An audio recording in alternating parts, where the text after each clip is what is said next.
the challenge is that there's people that fall through the cracks.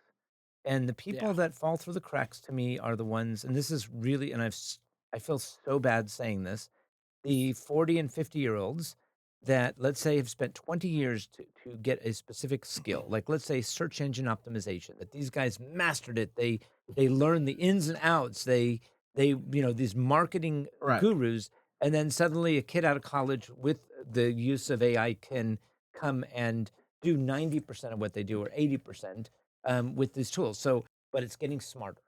Now, when it gets to the point where it can supervise itself, okay, that's where we're gonna see a significant change in Mm. the labor market, because then you do ask the question, who's gonna survive? And this is my opinion, that what is going to survive in the age of AI is innovation.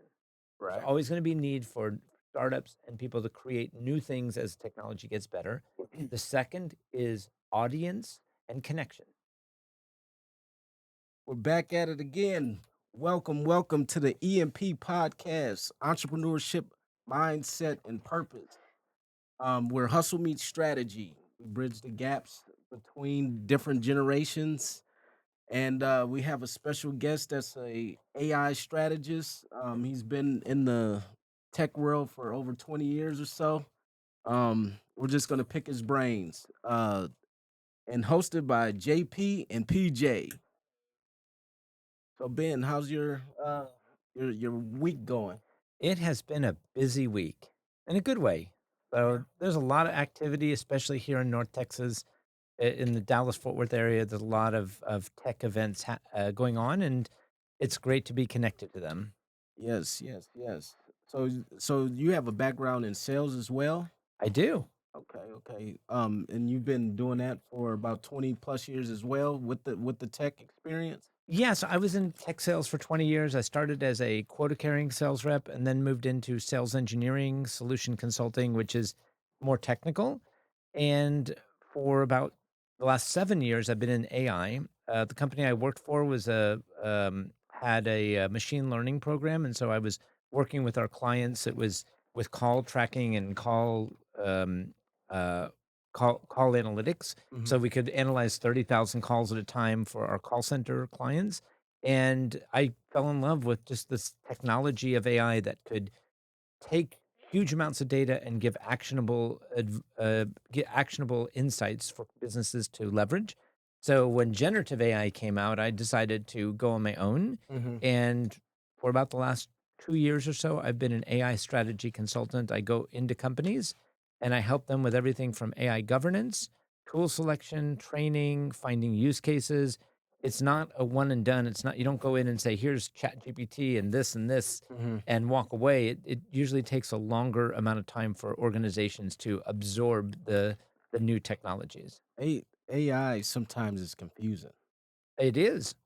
So, I'm glad that we have people like you to come into the businesses and help us um solve the problem, re, uh alleviate Yeah. anyways, relieve stress in reference to, you know, all the technical components in business and stuff. You know, uh now let's start from the beginning as far as what were you doing before you got into the sales and tech? Okay, that's a great question, and I appreciate that. So I actually had this dream of being a diplomat. Oh, wow. So I lived in That's Germany. something I haven't heard before. Yeah, so I lived in Germany and in Austria, in Italy and Romania, Okay. and I have my graduate degree from Johns Hopkins University School of Advanced International Studies. Mhm. And basically, I I lived for 10 years in Europe. I learned to speak 5 languages, and there That's was just amazing. yeah, so it was great. It was just I had a couple of things that happened where I did not get my security clearance because I had spent a lot of time in Eastern Europe trying Mhm. to back in the Cold War era. And there was this moment when I got rejected, and I vowed I would never in my entire life work for the government. And so there was this moment when I realized I wasn't going to be in the diplomatic corps, because you really have to have a security clearance to be able to Mhm. do things. Then I made the decision to stay in the private sector, Okay. and I've stayed there for 30 plus years. Wow. That's pretty interesting. Um, how was your experience out there in Germany and in Europe? What is one of the biggest lessons you've learned from living abroad? For me, the most important thing is that when I travel, I try to be as respectful as possible for the culture Hmm. because I'm a guest in their country, and so whenever I was going to stay somewhere for more than a few months, I learned the language. And today, the tools are much better. Back in the days, and in the 80s and 90s, it was a piece of paper, and I would write, and I brought books with me, and I would do brute force memorization, and then I'd just go talk to people. Hmm. And I'm not afraid to talk really badly in a language, and you learn by getting out and just practicing, and eventually, there's a moment when your brain suddenly thinks in that language before you would think in English, and that's when you're like, "Wow, I've really immersed myself." Now, you said what five languages did you speak, or So do you and how many do you currently speak right now? so I'm fluent in Romanian. My wife is from there, so Okay. we've speak in our house, proficient in German and Spanish, and conversational in Italian, and I speak a little English too. A little bit. Just a Yeah, a little little bit, English. yeah. Well, that's awesome. You touched on something, learning a new language, and a new language to us is AI. It's still fairly new, but you have to start evolving. You got to start growing. Um, it's just it's a learning process for those who are not techno savvy. Or What's born into it. or born into it. Uh, what what do you see the AI world? What do you see the progression getting to in these companies and stuff? Are these companies are they going to have to you know still need employees? Is there going to be a fundamental human aspect in the future, or are we just going to solely rely on AI and have these employees work for us? Simple question, are employees gonna lose jobs? So you guys, there's like about 10 things to unpack. So let Sure. me Yeah. let me let me kind of Yeah. address them. But no, it's very good question. What I find is that in the AI world, Hmm. we live in this bubble. So if I go on LinkedIn and I spend all my time with AI thought leaders and they're comparing this model came out and look at this and let me show you what I did with this video generation and look what I can do with these avatars and 10 tools you have to have. And we forget that that's a bubble in the top 1 or 2%. The rest of the world, they Hmm. kinda live in their day-to-day world. They Right. go along. And so, the first thing that I do whenever I meet with people is, number 1, I'm not a programmer, so I don't actually like, my youngest son, has struggled, and I've been one of the worst Python students. Like, I can't do Python. My brain doesn't work along those lines. So my focus is on what does AI mean for a worker? What does it mean as an entrepreneur? So for example, me as an entrepreneur, I'm probably 5x more efficient. I can get 5 times more things done today than I could 3 years ago. Okay. So for example, I record every conversation.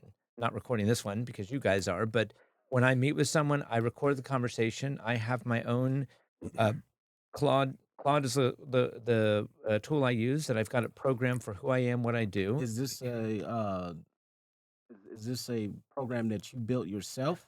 No, so think of this. You've got 4 major large language models. You've got ChatGPT, Claude, Gemini, and Copilot from Right. Microsoft. Yes.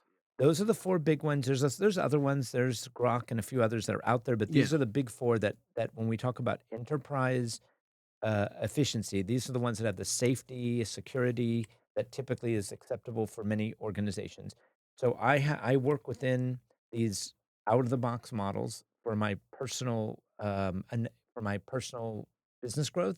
Hmm. So, for example, I do all my LinkedIn posts. I have these special projects that are think of it like I have a books or so much information about who I am, what I do, how I do it, why I do it. I Hmm. give it instructions exactly what I want it to do. So I can put 3 lines and say, write a post, and the post is in my voice exactly the way I want. If I have a conversation with someone, I put the transcript and my email is written in 2 minutes. And I mean, it's written, and I take 2 minutes to review it and I send it off. It's a very different kind of AI than, let's say, when you don't teach the AI who you are, you Right. put it in, you're like, oh, I've got to redo this. This is too long. This is too short. And so, what I'm saying for me personally, because I'm able to do things in 5 minutes that used to take me an hour, I can get much more done. Wow. Now, when you ask this question, well, what does that mean for an organization? Yeah. So I go into an organization, it's not as easy because then you've got, let's say, a marketing team that's got 10 people, and you've got three of them that are just AI users, and they're like power users. They're just everything they do. Mhm. Then you've got 6 or 7 people that don't even have a chat GPT account. And so what I teach companies is you've got to offer everybody, first of all, policies, like don't use your personal chat GPT or Claude or whatever accounts with company data. Just like you have a company email, Right. you need a company AI. Yeah. And then after that, train everybody so we can get the people that are at the low end, give them access to it and make it a collaborative tool. And there's ways to do that to share best practices. So you upscale the whole organization instead of having this big gap between Division. Yeah. the people who know AI and the people that don't. Hmm. So now that comes to the next question, which you mentioned, PJ, which I know the answer to it, but the people don't. so I'll tell you. I think my answer is probably a little bit more nuanced. The the large corporations, okay, the Microsoft, Salesforce, they're going to be these large corporations are going to get smaller. So what happens is they automate a really small process. Let's say they have this ability, they suddenly allow, let's say, an invoice to be read and automatically sent to, let's say, QuickBooks or some sort of accounting. Right. They might fire 50 people here because they just automated this small process. They do something over here. And so over time, it's going those The AI is learning and getting smarter and smarter. it's getting smarter and smarter, and they're teaching it. They're getting it so where it takes small tasks really well. So the thing is, you don't want to deploy AI too soon because if it gets things wrong, so it hallucinates, it does all this stuff. But if you do it right and slowly, then yes, it will.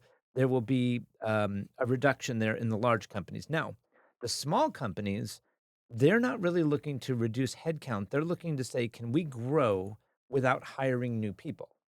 Okay, so that's their motivation. A lot of the companies that are less than 100, they're more saying, look, we don't want to throw our employees on the street, but could we get more clients and handle a higher workload Mhm. because we have better tools, better processes. Right. Now, the question that comes to PJ um, is the growth of these, let's say, startups and entrepreneurial companies, is that going to outpace the layoffs at the large corporations? I'm going to say probably not. And I do think that there's going to be an overall. My opinion is the workforce will probably have an overall reduction.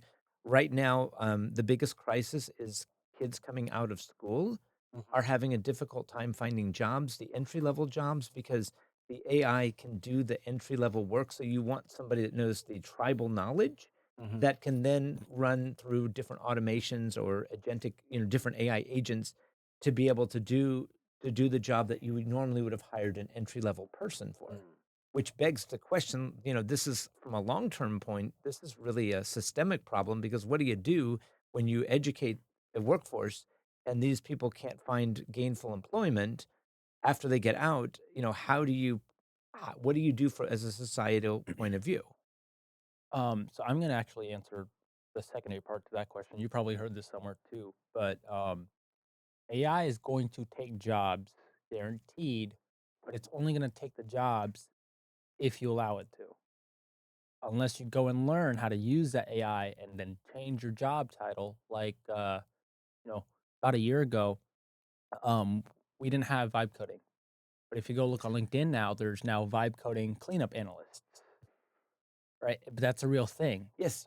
right? So it's the same guy that used to code, but now he's just cleaning up the vibe code. So like there's new titles, new jobs that come out of it. It's just you just gotta improvise. the challenge is that there's people that fall through the cracks. And the Yeah. people that fall through the cracks to me are the ones, and this is really, and I feel so bad saying this, the 40 and 50-year-olds that, let's say, have spent 20 years to get a specific skill, like, let's say, search engine optimization, that these guys mastered it. They learned the ins and outs. These marketing Right. gurus, and then suddenly a kid out of college with the use of AI can come and do 90% of what they do, or 80%, with these tools. So what you are correct. There's a part here where people will say AI is not going to take your job, but somebody who knows AI will take your job.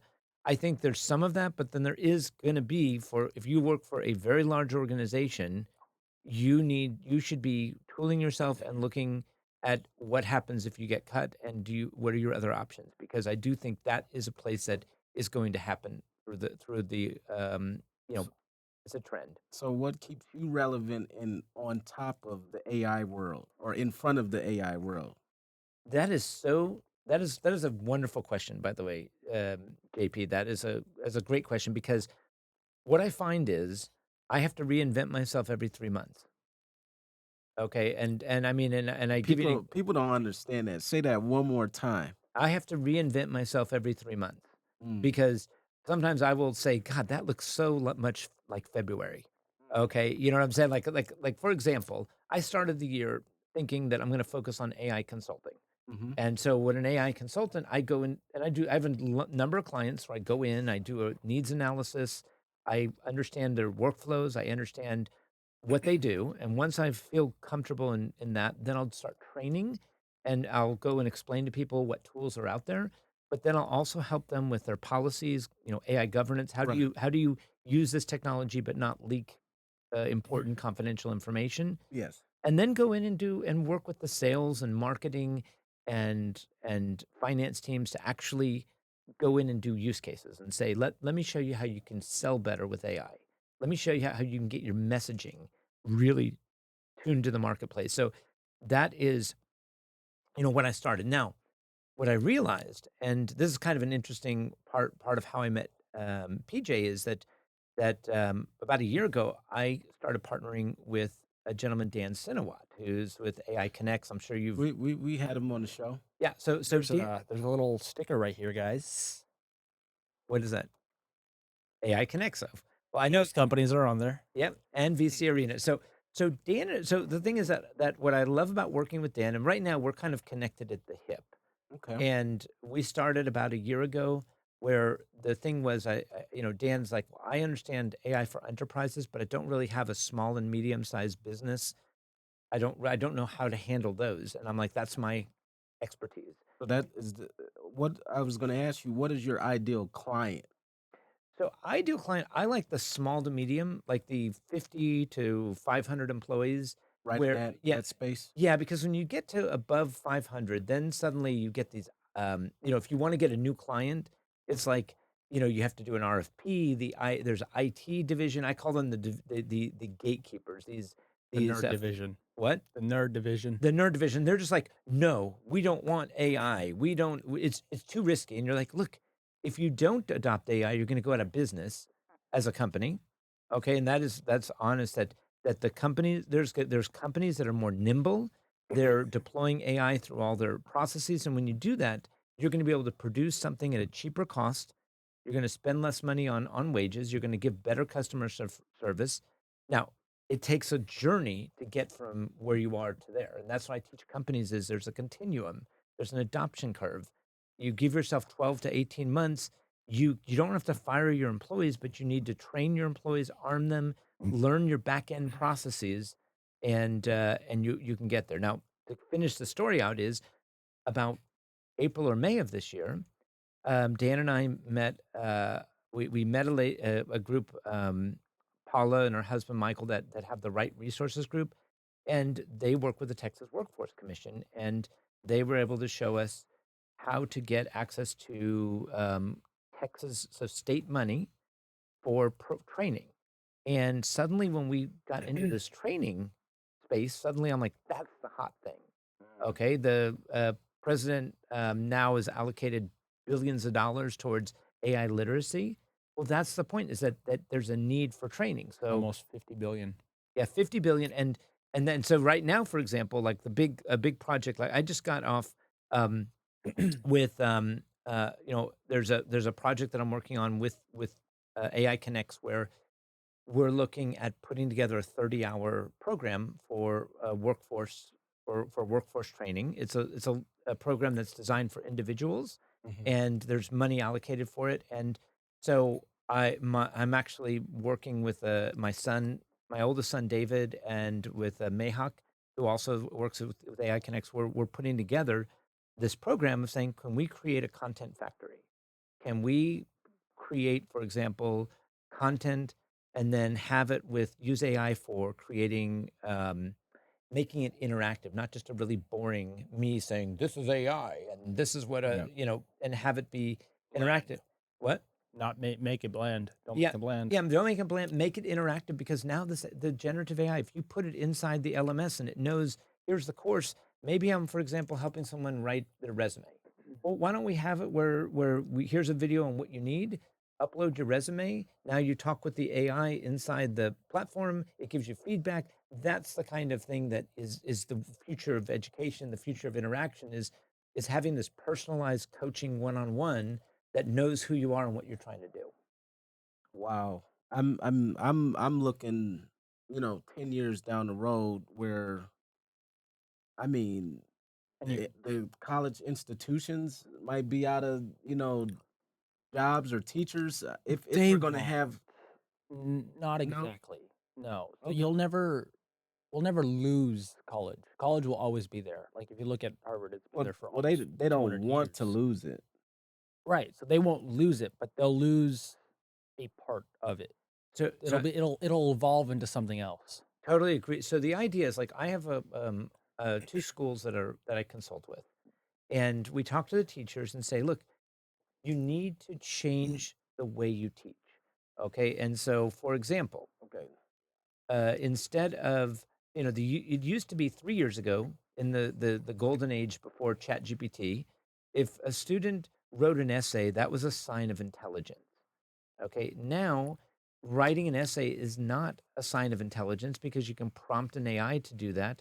So then you say to your question, well, so instead of penalizing students for using this technology they have to learn, Mm, because if they don't learn it, they're going to be unemployed when they get out. right. So I've worked with teachers to say, look, why don't you make it where you assign a student to say, go to ChatGPT, ask ChatGPT to answer this question. Now I want you to rate the answer. So now you're using critical thinking because you're using AI and it makes mistakes. So give it something that it can't do correctly 100%. Have the AI do it, and now you're asking the question: did the AI do a good job or a bad job, and why? And so now you're still having the same kinds of conversations, I like it. but you're allowing kids to use these tools and to understand how to properly interact with them. So I actually did that for like the past year and a half, give or take. Every time I, prompt ChatGPT, I was like, okay, how do I write my 30-second pitch for my business? What's my marketing plan? What's this? What's that? Now, yes, sometimes it gets it wrong, but because I've been doing it for a year and a half, I don't have to ask those questions anymore. I know the knowledge. I know how to do the 30-second pitch. I know how to do those things just because I prompted the AI and I did it so often. Like right now, the 23rd, I'm actually going to Frisco High School to teach the incubator program for Frisco High School Good for you. as a mentor, right? And I don't actually know if ChatGPT is blocked. If it is, that's going to be a problem for me because my plans surround that. But the more they use the AI, the more adapted they become, but the more they learn because you're forcing yourself to learn because you think you're cheating. So a couple things. By the way, if you do that, tether off your phone and it won't get blocked. Don't use their Wi-Fi if they. No, no, no, no. But they have to use it for because they're not allowed to use phones Oh, they're not allowed to use. because phones are banned. Yeah, but if you want to show ChatGPT, couldn't you bring your phone in? I'm allowed to use my phone because I'm the mentor, Yeah. but I need them to use it because the first thing I want them to do is so basically they're learning something about value proposition, which is the first thing you need to know to make a business. Um, But in order for me to understand what they do, what I was going to have them do is do what I did when I first started that course, which was use ChatGPT to generate a 30-second pitch of their company. Yep. And if they did that, that's the first step of them thinking they're cheating, but they're not. They're just learning differently. So I totally agree, and let me tell you a funny story. So when I left the corporate world, the very first thing I wanted to do was create an AI career portal. That was my very first business idea with AI, was to say, create a portal that goes from ideation up through interview. Like picking my career objectives, but really having the ability for the AI to understand your resume, prep for interviews, stuff like that. I remember one morning, and this was in 2023, so it was the early version of ChatGPT, so I could only do small chats that were maybe output of a half a page or a page at a time. No. And I said to the AI, I woke up at 5 in the morning, and I just had this, and I said, "You're Tony Robbins. You're gonna build my business plan for me." Okay? And so I sat down, I said, "Give me an outline of a good business plan." Then it gave me the full outline, and then Right. I said, "Let's go to section 1. Okay, this is what I wanna do." And it would kind of rewrite it.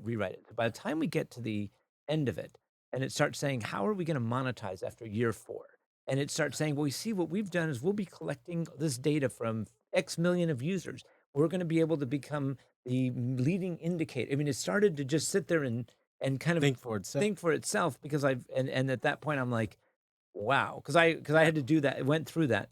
And so the other thing is, like, when my kids, like, I'll write, let's say I've written 2 books, and I've gotten I do a lot of let's say I do a lot of posting on LinkedIn and other thought pieces. And I remember once my daughter came to me and said, "Well, did you write this with AI or did you write it?"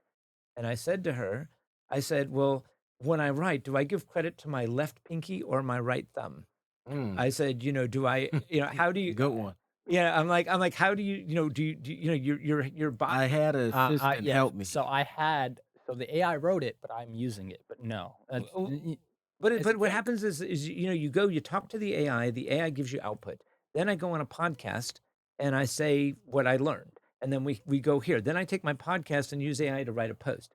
Is it me or is it AI? It's interchanged. both. It's infused. I think AI is as good as the thinker, Yes. AI can only be good. I need to rephrase or that. as the person that's Right. operating the tool. The AI can only be so good until we get the Terminator. But then if we get there, we're screwed. But Will AI ever be saturated, oversaturated? Because What do you see, mean? define saturate. Are you, for example, like you said, you go into a company and everybody has to get a chat GPT user right, deal, right? Okay, so now you're all the people that were behind, you're bringing them up to par. right? So once they're up to par, it's like, what's the next thing they're gonna what is the next thing they're gonna learn? But what I'm trying to get to is like, if there was like 10 of you, would everybody be needed?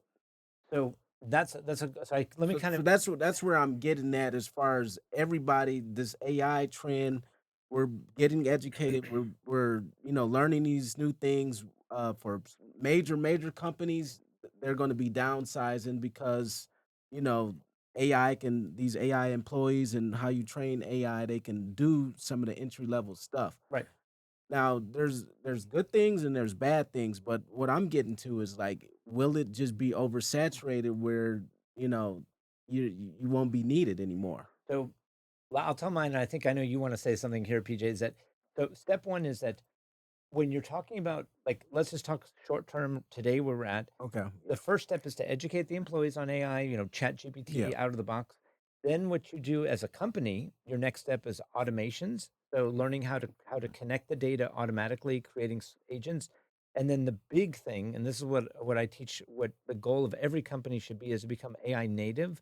Means that your back end processes, like, you have an AI brain that looks at all of your data and helps you become more efficient. Mm, That's a good end state from a company. Now, I see. for society, you're asking a great question. Let me answer it my way, that that this is something that I do feel like national leaders are very hesitant to talk about. There is a concept called artificial general intelligence and artificial super intelligence. Right. Artificial general intelligence is the idea, and I don't think we're not there yet. And I think We won't be there for a while. I think we're probably 2 or 3 years away. Maybe after they finish the supercomputer that you know OpenAI is building right now, we're in there. So it's now what the way I interpret artificial general intelligence is smarter than every working person. So in other words, it would be able to go into any domain. Hmm. Okay, so if I wanted to, for example, be a maestro for let's say for a concert or whatever, that in theory that it would be able to do to understand everything about music as well as some of the top violinists or top professionals. Or if I'm a sales rep, okay, so you would literally be able to go in and plug in. Here's our sales force. Here's our data. Here's our clients. Here's our value proposition, Right. and be able to say go. Think of it like this. Imagine you have an AI sales employee. Hmm. Okay, this is what, in my opinion, is artificial general intelligence. Is you give it your data of what you do. You give it your. Is it still there? Okay, so with let's say and what would be an AI a sales agent under AGI would be give it all this data. It's able to send out emails, be able to set up appointments without human intervention, would be able to run an appointment, let's say, would be able to run a Zoom meeting, would be able to negotiate a contract Wow. and close a deal. That's what artificial general intelligence would be, where it could execute as well as a human a particular function. Now, we're not there yet. They talk about agentic AI right now. Agentic AI is supervised. It's like we're going to let a sales agent do this very small thing, like send an email or identify opportunities, but a human is going to supervise it. Right. But it's getting smarter. Now, when it gets to the point where it can supervise itself, okay, that's where we're going to see a significant change in the labor market, because then you do ask the question, who's going to survive? And this is my opinion that what is going to survive in the age of AI is innovation. There's Right. always going to be need for startups and people to create new things as technology gets better. The second is audience and connection. People that have large audiences, and this is the ironic part. The lady who has that cat video on TikTok that gets 2 million views is probably going to be better off than that chief marketing officer Hmm. that hasn't adopted. And so when you have audiences, you've got connection and authenticity. That's going to shine even when the robots or when the AI gets smarter. So one of the things I talk to my children about is my daughter's 14 or 15, actually just turned 15, is when she's out of college. Okay, let's say she's still got 3.5 more years of school. Then let's just say she goes to university. So in 8 years, what's the job market going to be like? We don't know. That's a great question. And what I say is, I don't know what it's going to be like, but I want to make sure that she has the tools to succeed. And so both of my sons are very much, they use AI all the time. My 17-year-old Victor is gotten into sales, is really intensely involved in that sales and entrepreneurship. Hmm. And my older son is actually working with me in the business. So he's starting to master a lot of these tools. So that's what's important for me is to understand that you've got to stay ahead of the curve and be aware of what this technology does. And Yeah. the best thing you can do is put your hands on keyboard and stay curious. That is literally the most important thing, is to test out the new tools, to try them out. Just like what you said, PJ, where you talked with Chat GPT, it became your coach, your mentor. You went Oh back my and forth. I, What? I did that for a year and a half with anything business related. Everyone keeps asking me, where does your business knowledge come from? And I'm like, ChatGPT. Yeah. Because, you've got, Dan that's mentored me. And then, that's just occasional mentorship. But ChatGPT was there every single day with every single question. And every single time I asked a question, I would ask it more and more and more. Like now, I can like recite a pitch without needing ChatGPT. I can go make a company's marketing plan from 0 to 100 without ChatGPT. I can go actually have a friend, also related to what you said. He basically does pretty much the same thing you do, but he builds out hard coded solutions, Mhm. including AI, for each company. And then whenever he goes in, he's like, okay, we have to teach each employee how to use this. Even though we built the solution, well, shit, how do they use it? Mhm. Right. So he goes through that whole process and you can't just introduce it at once. And then for, companies over the size of 500, he was like, if you don't do this, you're going to die. But if you use my software, you can keep your 500 employees and you can still you still need to hire more to operate the software. So it's like they grow. I don't remember the exact quote he used, but that's what that is. But honestly, you just need to keep using everything that comes across your desk. Like there's like 5 or 6 AIs that I see every day because I fund startups. I have like 8 or 9 clients that have a lot of money and they want to fund startups. I see so many startups and I'm like, okay, but most of these are just wrappers. So people need to stop building a wrapper and start building an actual idea behind it.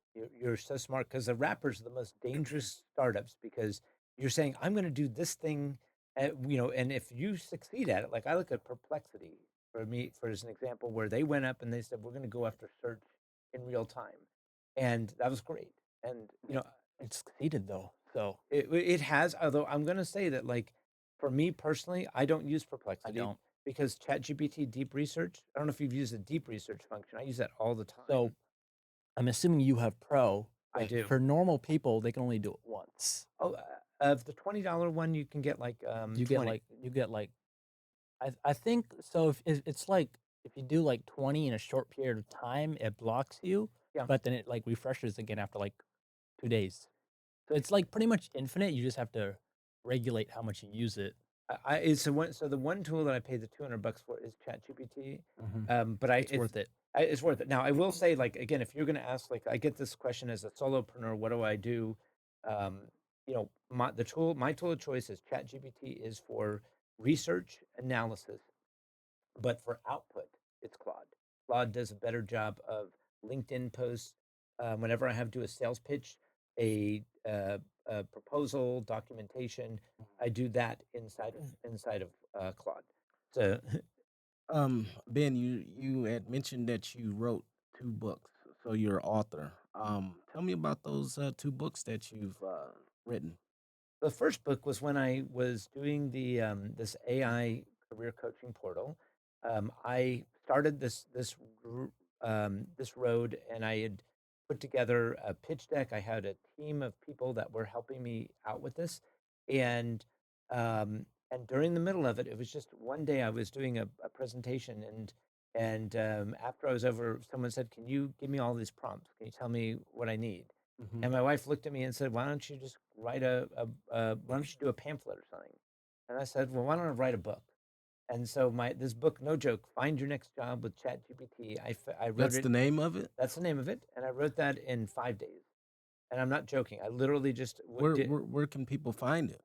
it's on Amazon, Okay. and it's no longer my business per se, so I don't really promote it as much. But Mm, what I do is I still do I still work with job seekers, yeah. and it was, but the thing about the experience was I already knew everything. It was inside of me. Yeah. So what I would do is I would go through and I gave it ChatGPT the structure, but then inside the structure I broke it down into, like, very small subsections, and that's how I built it, was a subsection at a time, and then I would go through and review it, and it was I mean, I wrote it in 5 days, but it took me a while to get it published, reviewed, and all that stuff. But oh, sorry. And the second book that I wrote was with another partner of mine who is in fraternity and sorority consulting. And Mhm. that was the thing where it was the first opportunity I had to, like, do AI consulting. And he said, "Well, what could we do with AI? How could it help fraternities and sororities recruit and their operations?" And I said, "I have no idea," but I said, "I knew nothing." I said, "But if you can get me 20 people that I can interview, I'll write a book." And he was able in 2 weeks to get me 20 people Wow. that were basically high level inside of different sororities and fraternities. I interviewed them, and we wrote a book in 3 weeks. And that was also, now the problem with that was we were a little bit ahead of the curve. So this is 2023, Mhm. and in 2023, when we went to these events, and I would say to somebody like, especially academic, I'd say I'm an AI consultant. First of all, they look at me like is either they looked at me like I was the Satan's spawn or something. Like what do you mean you're trying to take my job away? You're trying to corrupt our students. I mean, I had that conversation. Right. Or they looked at me like I was from outer space. That's cool. But where What? was that? Yeah, you're like what? They're like it's like the people on the horse and buggy looking at a rocket ship, Mhm. and you're trying to explain to them, and it was just a little bit ahead of the game. And, that's the part I kinda didn't like because I was using ChatGPT a lot even then, and I was using it way before, like, the schools even caught on, so it was, like, fully unblocked, like, there was no restrictions whatsoever. It was, like, at the point in time where ChatGPT didn't understand that there had to be limits. So, like, you could search up how to make a bomb, and it would give you how to make a bomb. Now, you can't do that anymore, but you used to be over there. And honestly, everyone's like, "Oh, AI just, came in the last 2, 3 years." I'm like, "No, AI's been out since, like, 1980." Well, But it's a different kind of AI, obviously, it's evolved. But the way I say is that okay, machine learning's been around, which is a subset of AI, and that's been right. your Google search and stuff. But November 30th, 2022 is the Chat GPT moment. And when that was the day Chat GPT was released, and within 5 days, so the story behind it was, and was that Sam Altman thought, they were debating about should we put this in the public or not. And like Sam Altman made like an executive decision, not really thinking about it. He just said, "Sure, let's Hit the let's go button. let the go button," Mhm. with a lot of high level executives that did not know that he was going to do that. So it was like it was put out in the open. Let's just see what happens. 5 days later, they had 1 million users, and 60 days later, there were 100 million users. And so that's like they call that the Chat GPT moment, because that was when generative AI came out and suddenly took something that was elite with data scientists that were very expensive, that large corporations used for making money. Suddenly, anyone like you, PJ, or JP, either of you could go out and you could build your own, build your own apps, build your own thought process, do stuff that used to take hours, you do it in minutes. And that was really we're 3 years into this. If you think about the generative AI revolution, we're less than 3 years, and think of how it's changed the world. Do you plan on writing any more books, or are you inspired to write anything at this moment? You were asking such good questions. Okay, I really like that. So this is so funny. So I have a really good friend of mine. She's in London. Her name is Maria Franzoni, and she is a speaking coach. And about a year and a half ago, I went to her because I wanted to know if I could be a professional speaker.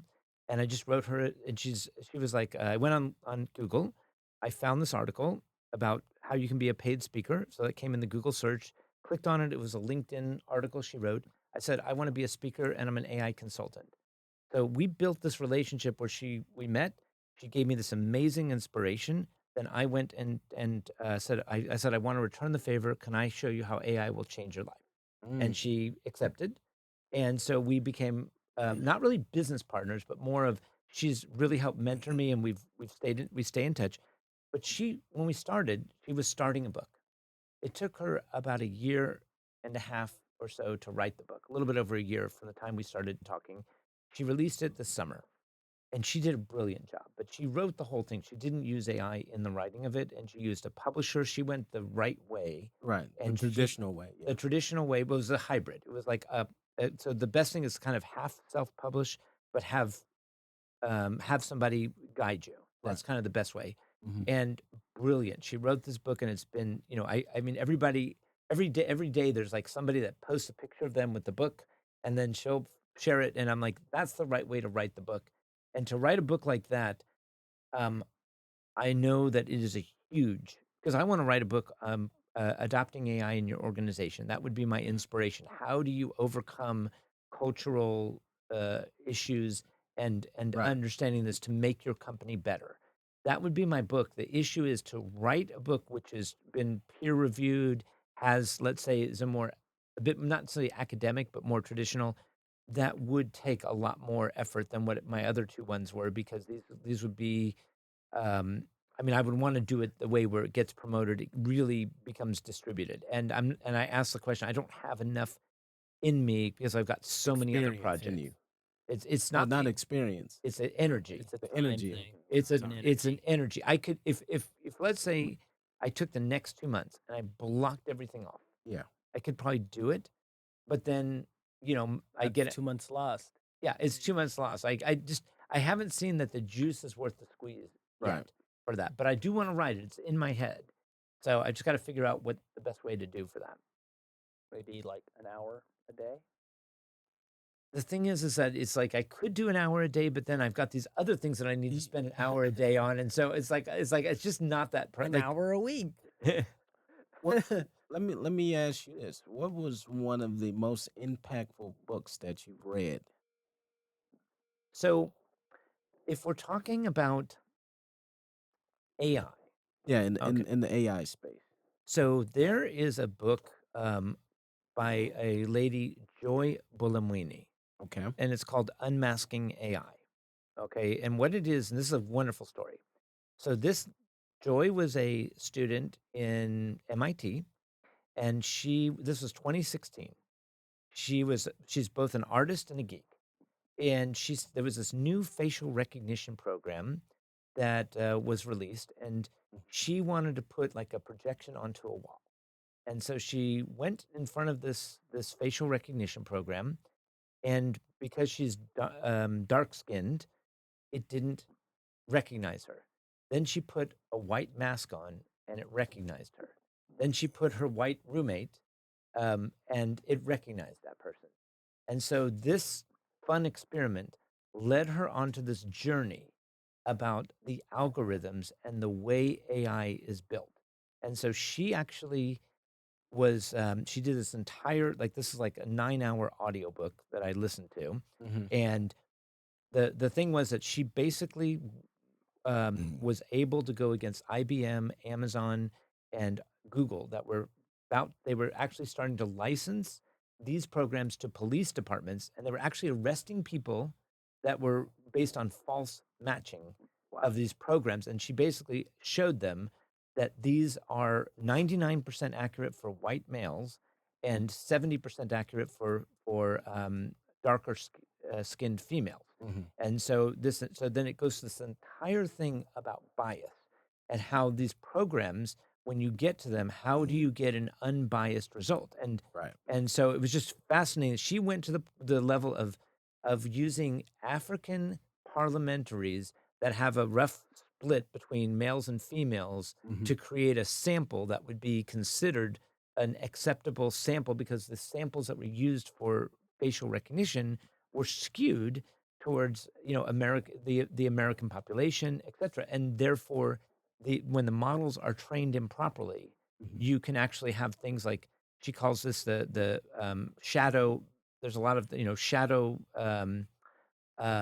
something where, for example, people get rejected for their applications for mortgages or for credit cards or Mhm. for housing, and it's done because these power shadows, because these algorithms are trained from time periods where there was discrimination. So it's just really fascinating to understand the guts and what's behind these algorithms that are very impactful, but people don't understand how it can impact lives.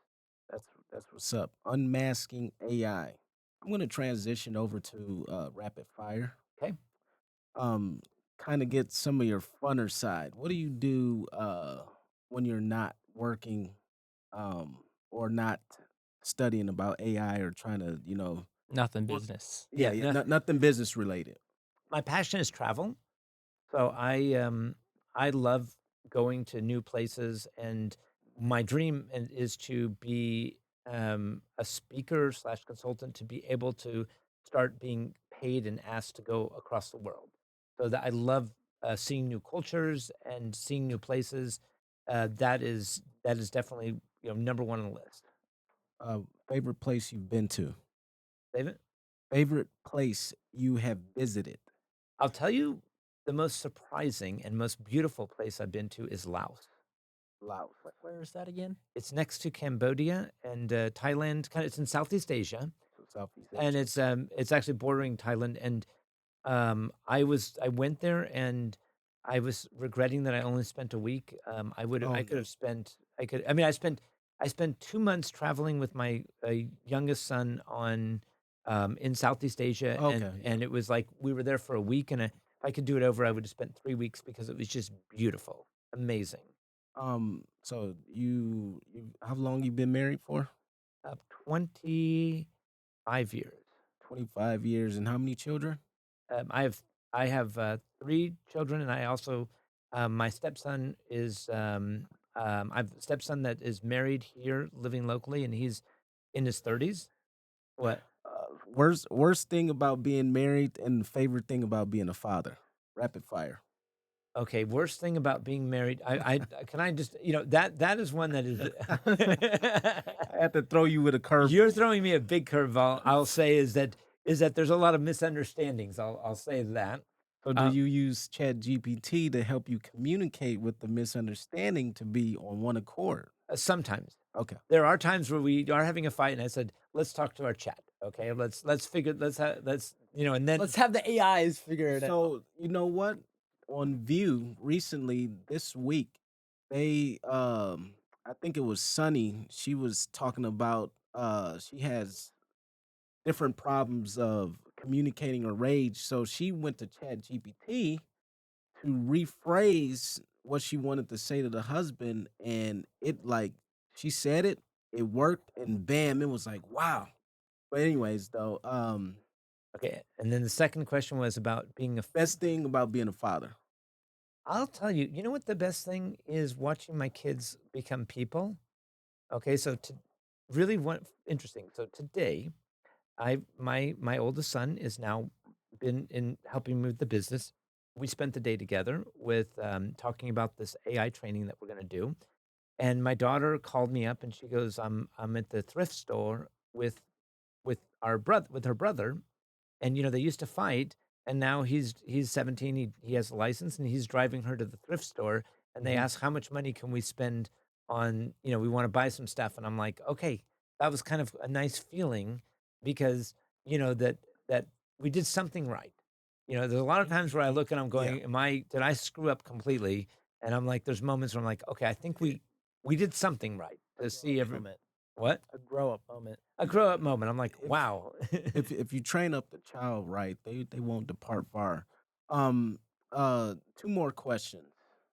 Uh, your favorite sales book you've read since you've been in sales. There's no way you couldn't have not read some kind of book that elevated your sales skills. Wow. That's a great question because I've read a bunch of strategy ones. The ones that really impact me were the basic ones, like Give me two. Dale Carnegie, How to Win Friends and Influence Influence. People, Okay. and the Think and Grow Rich. Oh yeah, Napoleon Hill. Yeah, so those were the two that like got me going when I was starting to become more sales and entrepreneurial. And final question: if you were PJ's age and you had the knowledge that you know right now, Oh, what is in maybe 1 to 3 sentences, what would you tell that person or tell yourself? What would you he's Yeah. basically asking what advice would you give to yourself? Yeah. yeah. What advice would you give to yourself if you were at 18 years old right now and you had the knowledge that you've acquired at this moment?